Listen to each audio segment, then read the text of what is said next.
မြောက်အာဖရိကတဲကန်တာရရဲ့နီရောင်ကြီးအပြင်းထန်ဆုံးအချိန်မှာတစုံတစ်ယောက်ကအသက်ရှင်နိုင်ပါမလား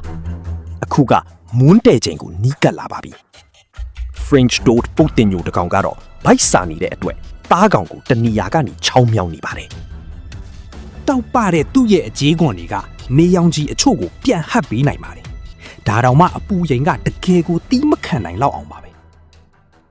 သူ့ရဲ့တားကောင်ကတော့တနေ့ကုန်အိမ်ထဲကနေထွက်မလာသေးပါဘူးဒီပုတ်တင်ညိုဟာတဲကုန်းပေါ်မှာကြန့်ရှိနေတဲ့နောက်ဆုံးတရိတ်ဆန်ပါပဲဒါပေမဲ့တူတောင်မှဒီအပူဒဏ်ကိုဆက်ပြီးတီးမခံနိုင်တော့ပါဘူးဒီထပ်ပို့ပြီးအသက်ရှင်မှုဆိုရင်အာကာသဝတ်ဆောင်ဖို့လိုအပ်ပါလိမ့်မယ်ပြောရမယ်ဆိုရင်ဒီ insect လေးတွေမှာပဲအဲ့ဒီလိုအကာအကွယ်မျိုးရှိနေတာပါ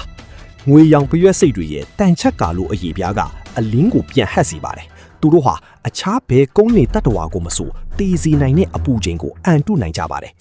ဒါပေမဲ့လေသူတို့ဟာမွန်းတဲ့ချိန်နေဘူးထဲမှာ10မိနစ်ထပ်ပို့ပြီးတော့အသက်မရှိနိုင်ပါဘူးအချိန်ကအရန်တန်ဖိုးရှိပါတယ်သူတို့ရဲ့ရန်သူတွေမြေအောက်ထဲပြန်ဝင်သွားတာနဲ့ပရွက်စိတ်တွေကအဆရှာဖို့အပြေးလွှာထွက်လာကြပါပြီလမ်းပြောက်ဖို့အတွက်သူတို့မှ10စက္ကန့်တောင်အလေးလွတ်မခံနိုင်ပါဘူး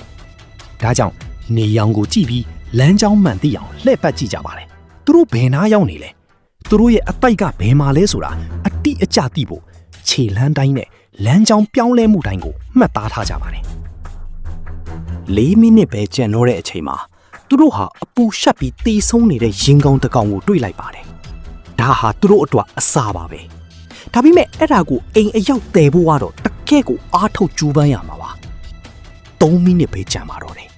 သူတို့ရဲ့ခန္ဓာကိုယ်ဟာအန်ဩစရာကောင်းတဲ့53 degree Celsius ဆိုတဲ့အမြင့်ဆုံးအပူချိန်ကိုရောက်ရှိနေပါပြီ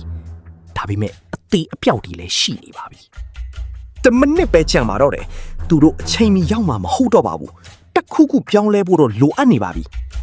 ငွေရောင်ပရက်စိတ်ဟာတဲကန်လာရတဲ့မှာအကျန့်ခိုင်ဆုံးတတဝါဖြစ်တာတော့မှသူတို့ဟာနေ့လေကောင်အပြင်ဘက်မှာမိနစ်အနည်းငယ်လောက်ပဲအသက်ရှင်နိုင်ကြတာဖြစ်ပါတယ်ကြီးစုအားပေးတဲ့အတွက်အထူးကျေးဇူးတင်ပါတယ်ကြိုက်နေတဲ့ဆိုရင် like and subscribe လေးလုပ်သွားကြပါဦးခင်